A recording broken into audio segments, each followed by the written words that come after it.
So I've got some time before work, and I wanted to throw out my opinion on the Richard Sherman incident after the NFC Championship game.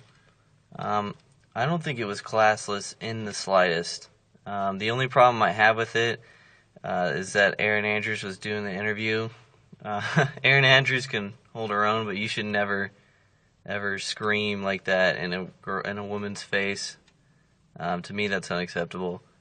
Otherwise, what he said, how he said it, who he said it to, I don't find that classless in the slightest. First of all, the guy is the best cornerback in the world, and Michael Crabtree was in his face the entire game, instigating him and getting him all riled up. And then, with 30 seconds left and the game on the line, the dude makes one of the best plays you'll ever see by a cornerback and helps his team get to the Super Bowl. And people are mad at him for being fired up about that. Give me a break.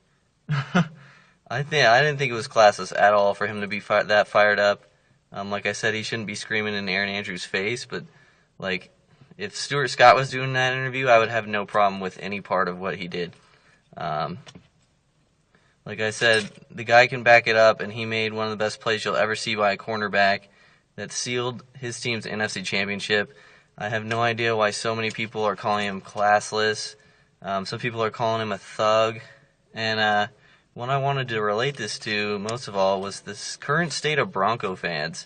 So I live in Denver. I've lived in Colorado my entire life. And first of all, 3 years ago, you couldn't find a Bronco fan if you tried out here. But now everyone's all on the Bronco bandwagon because they've all got Peyton. Peyton's so great. We stole our player. I can't be mad about free agent pickup. That was a nice pickup. But, Bronco fans, they can never just root for their team. They can never just be happy that they won the AFC Championship. They can't just root for their team. They always have to bag on someone. Bag on someone on another team. Bag on someone's player. And now it's Richard Sherman.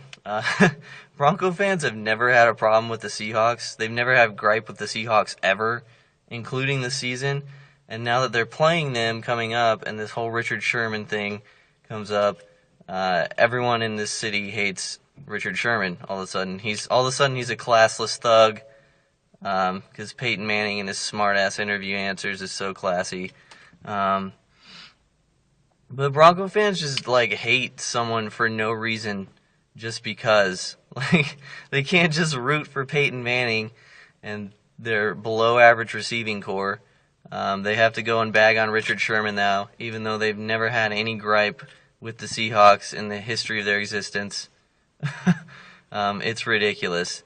And I also hate that Bronco fans, people don't understand that don't live in Denver, or even Bronco fans that live in Denver don't understand because they're in their own little world. But Bronco fans are so violently swayed by the slightest media story. The whole town was up in arms about that guy who asked Peyton Manning about his neck surgery in the offseason, and then Peyton Manning said he just wanted to have a Budweiser or whatever. The entire town was upset with that guy for asking that question. And every time they win, they're the greatest team on earth, and every time they lose, they are they struggle so hard, and they never know. When the Broncos lose, Bronco fans go into this thing where they act like their team is like a damsel in distress. We'll never win a Super Bowl. We always try so hard, and we just lose big games. It's I'm just so sick of the fan base. Ever since they started booing, I'm not a Redskins fan, but ever since they started, when they were blowing the Redskins out and the Redskins kept getting hurt and their home fan base booed them, while Peyton fucking Manning was on offense, every time a Redskins player got hurt in the fourth quarter of that game, the entire fan base booed them, and I'm so sick of the current state of Bronco fans. This really got off topic from the Richard Sherman thing, but still kind of relates. Anyway, later.